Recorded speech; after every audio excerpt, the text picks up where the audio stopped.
What up, everybody? Pastor Scott here, and really excited to continue in our series developing our 5 habits as a church, WELLS. I really hope you've enjoyed the previous weeks as we've been talking about what it means to follow Jesus at a higher level. Today we're going to be discussing habit 4, live sent.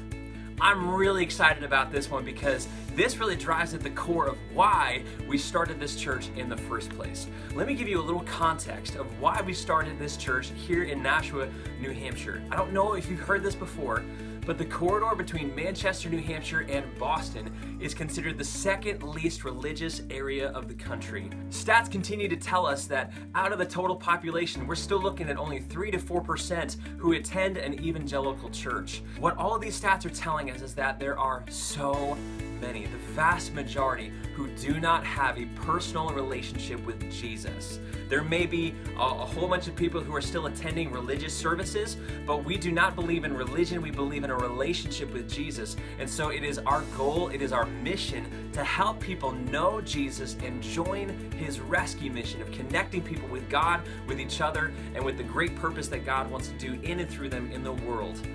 So here's why we live sent. We live sent because Jesus first came to us. Jesus' entire mission when he came into this world was summed up in these words: I came to seek and save the lost. He devoted an entire chapter in Luke 15 to tell us just how much God came to seek and save the lost. In fact, it talks about someone who had lost a coin. Out of all the money that they had lost one coin, and they turned the house upside down to find that one coin. And when they found it, man, there was a party. They threw a giant party because they found that one coin. After that, there was a parable about someone who had lost a sheep. Out of 100 sheep, they lost one sheep, and they forsook the 99. They left them to go find that one sheep. And when they found that one sheep, again, there was a party because they found that one. And out of this, man, we got to know that Jesus not only cares about that one lost sheep, but that he gives priority to those that are lost, those who are far from God and do not have a personal relationship with him. This is why it matters to us, because Jesus has now, after his death and resurrection 2,000 years ago, he has commissioned the church in Matthew 28 to make disciples, to go into all the world, to make disciples with the promise that Jesus is with us in this. And in 2 Corinthians chapter 5, it tells us, man, we are now agents of reconciliation, as if God has entrusted to us this message to give to the entire world, that God is reconciling every single person back to himself through the person of Jesus Christ when they put their faith and trust in him. And when Paul describes us as an ambassador for Jesus Christ, he's not talking about something that's optional. What he's describing is a new aspect of your identity as a follower of Jesus Christ. It's not optional to share your faith. It's not an add-on. It's not, maybe when an option presents itself, I'll do that. No. He's saying this is part of who you are. And for some of us, we don't think that we have it in us. And what Paul is saying, no. The Holy Spirit is alive and at work in you. You have everything that it takes. This is who you are. You are an ambassador for Christ everywhere you go. And part of who you are now as a follower of Jesus is sharing your faith. That's why this matters to us, and that's why we want to help people live sent. But before we help people live sent, we've got to get honest about some of the barriers that are in front of us as we think about introducing people to Jesus Christ, our hope. And there's a couple of myths in these barriers that we've got to address. And so the first myth that I want us to discuss is this. Myth number 1, faith is a private deal. There's a popular thought that goes around in our culture today that says, man, your faith is great. You believe whatever you want to believe, just don't press it on me. Faith is a private deal. You keep it at home. You keep it in your head and your heart, but do not bring it out into the public discourse, and certainly do not press it on other people. I'm sure all of us that are listening to this right now have probably heard that in one way or another. Man, it's okay to believe whatever you believe. If that works for you, that's great. Just don't press it on me. Now, here's what is so crazy about that thought. The thought behind all of this is that faith is something that you just kind of think about in your mind, but has no bearing, no consequences in everyday life. And that's just false. Because what it is it's a false definition of what faith is. Let me give you a definition of what faith is. Faith is a set of beliefs that articulates what the world is all about and what human nature is in a way that explains all of life. That simple definition of faith means that every single person in this world has a set of assumptions about how the world works, about how human nature is, and how we ought to function within that, meaning every one of us have faith. Let me give you a practical example on this.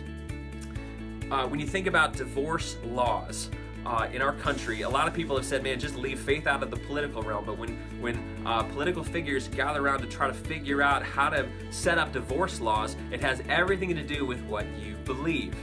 This is how it works. Ready?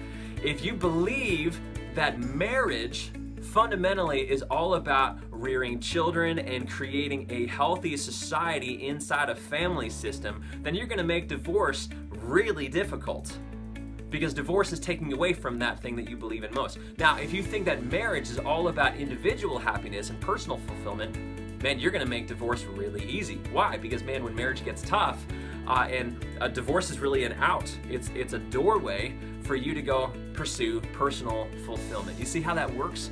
Man, you can't even love your kids the way that you want to love your kids without a set of faith assumptions and about human nature. You see, everything that we do, every action, every practical thing that we do is informed by a set of assumptions, a set of beliefs about how the world is and about human nature. So we cannot leave faith at the door, and it is not merely a private thing. So here's what I want you to do. I want you to talk with your group right now and discuss this. Do you believe that? Do you agree with it? Do you disagree with it? That faith is a private thing. It's okay for you to believe whatever you want to believe, just don't press it on other people. So take 5 minutes or so and discuss this as a group.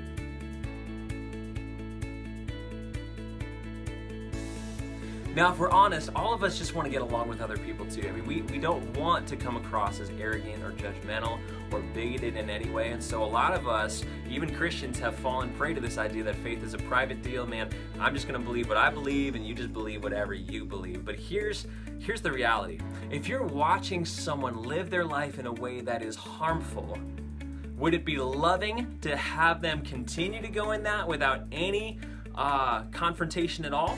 Or would it be hateful? Now, like if you're watching someone walk into oncoming traffic and they think genuinely that the best thing for their life is to continue on that path and just walk right onto incoming traffic, would it be loving for us to look at them and say, man, you just do you. You just do you. You know, I'm not going to judge. Who am I to judge? Man, no, it's not. The loving thing at that moment is to confront them and say, hey, wait, brother, like, look, you're about to do something that's deeply damaging to who you are. I'll never forget this. Magicians, Penn and Teller, staunch atheists, people who do not believe in God. At one point, Penn had described a moment that he had with a believer. After his show, after the magic show, there was a believer who came up to him and handed him a Bible and started telling him about Jesus after respectfully saying, man, your show is fantastic, love what you guys do, just wanted to present this to you. And Penn had this fascinating thought. He described how genuine this man was when he came to him and started presenting him this truth about who Jesus was. And Penn said, look, I don't agree with him. I don't believe that Christianity is true, but I so appreciated and respected how this guy gently came up to me and started sharing with me what he believed in most. And he said, this is why I respected it. Because if this man truly believed that everyone who does not place their trust in Jesus Christ is destined for an eternity separated from the all-good, amazing, loving God, he said, how much do you have to hate someone to not share that with them? Whoa, that's an atheist telling us, man, it is the most loving thing in the world to confront somebody with the truth about who Jesus is and what he has done for them.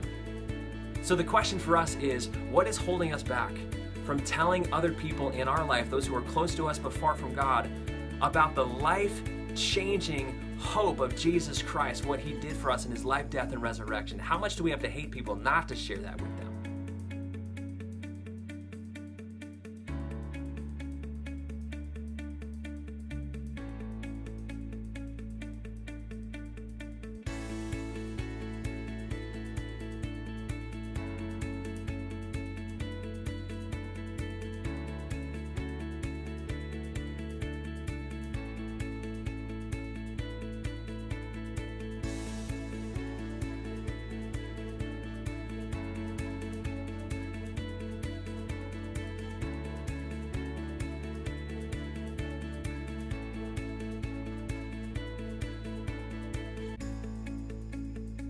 All right, here's myth number 2.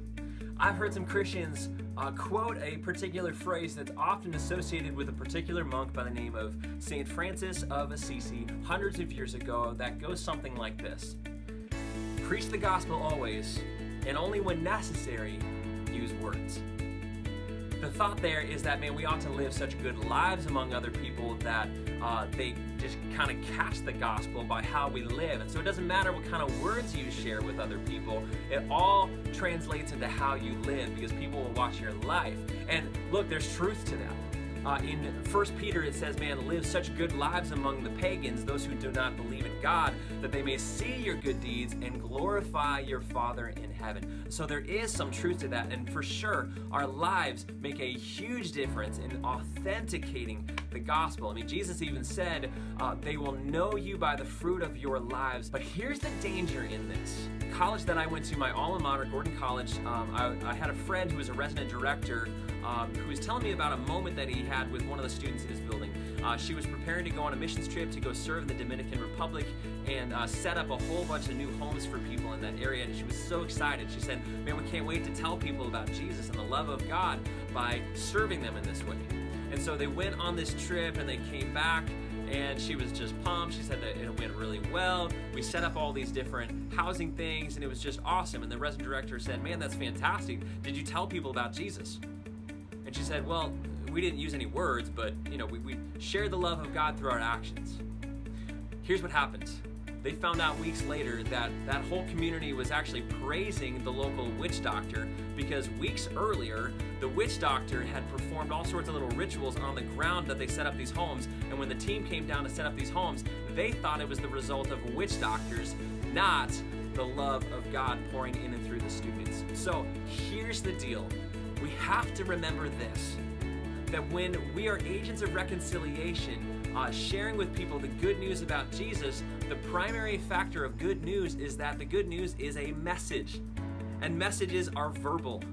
We've got to share with people the message, the words of what Jesus has done for them. Jesus said we are agents of reconciliation, carrying the message of God. And Paul articulated this in Romans chapter 10 when he said that those who believe in their heart and confess with their mouth that Jesus Christ is Lord, those will be saved, every one of them. But he said, look, they can't get there unless they hear the gospel preached to them. And they can't hear the gospel unless people are sent and unless people actually share those words verbally.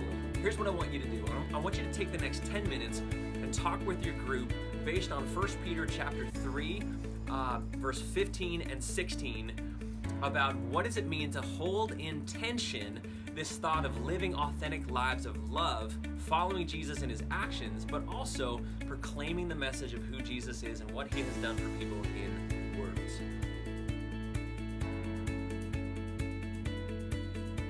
Now, for some of you, you might be thinking right now, okay, I get it. Jesus has charged us with this responsibility to go share our faith in what Jesus has done for me, what he's done for the whole world, but how do I do it?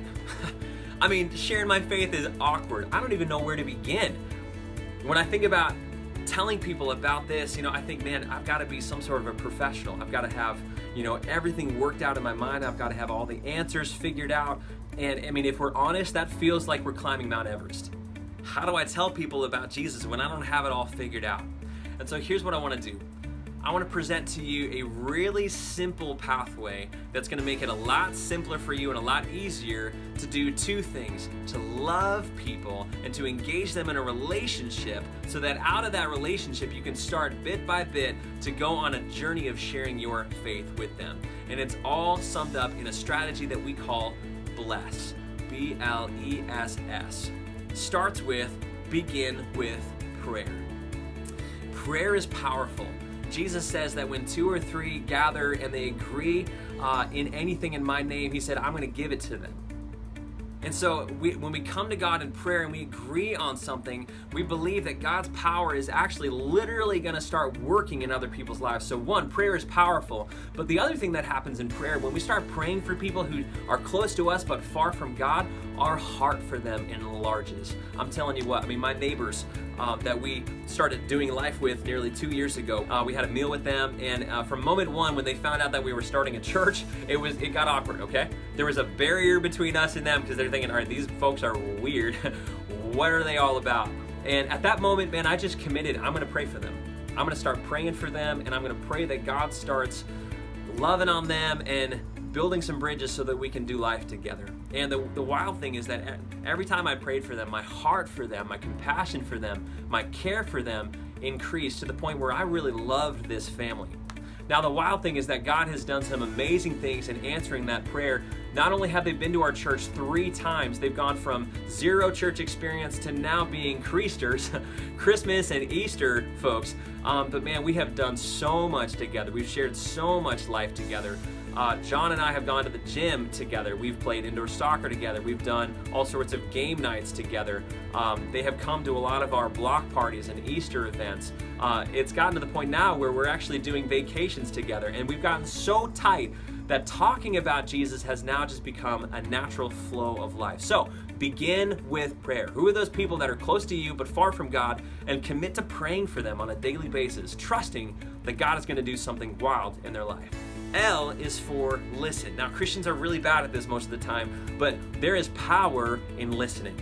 Listening opens doors for trust to happen. When you listen to people, man, they're so much more willing to lean into you. After they felt understood, now they have the foundation to want to understand you as well. So engage people and listen. I mean, ask them questions. This is one of my favorite things to do at the block parties and Easter events and all the stuff that we do outside. One of the things I love to do is just engage people in questions. You know, I ask them, man, how'd you find out about us? You know, what brought you here to this event? And then I say, I don't know if you knew this, but we're a church, and man, tell me some about your church experience. Oh, that was painful for you, man, tell me about that. Oh, you don't believe this, you don't believe that, man, tell me about that. And when they feel understood, there is power in that because it builds trust.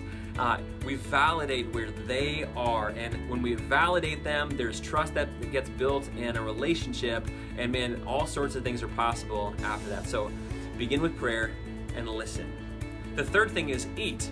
You got 21 meals during the week. We just encourage you guys, spend one of them with someone who is close to you but far from God. Jesus spent time with people over meals all the time, and as he spent time with them over meals, a couple things happened. Intimacy happens when we share food together. It's just true. In our small group the other night, someone brought cream puffs, and I'm just telling you right now, I got closer to them when they brought cream puffs. I'm just saying, that's how it works. So intimacy happens there, but there's also an environment too where when you share things together, there's more of a willingness to also share other parts of life.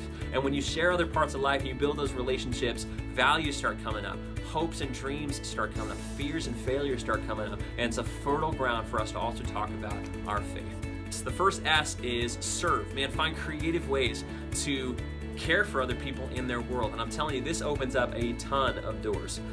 When I was working out with my neighbor for a couple of months, I also found ways as I listened to him and spent time with him about things that mattered to him. And physical fitness was one of those things. Gaming, having fun with other people was one of those things that I could really serve him. So what I did is I invited him to play indoor soccer with us.